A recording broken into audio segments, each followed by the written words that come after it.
midangop sa Department of Labor and Employment Condole Region 11 Davao del Norte Field Office ang usa ka agri-banana company ug duha niini ka empleyado aron formal nga mahatag ug mapatuman ang settlement sa ilang retirement benefits.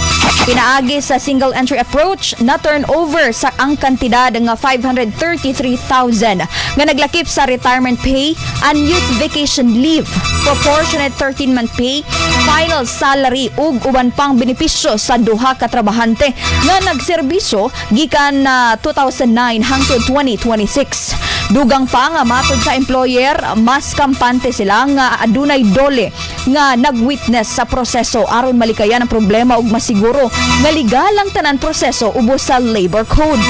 Gani kini usa ka maayong timailhan sa maayong resulta tali sa management ug sa mga trabahante tungod walay nahitabo nga panagbangi. Gipasiog dasaba sa Dole 11 ang transparency ug kooperasyon aron mapadayon ang malinawon ug lig-on nga koneksyon.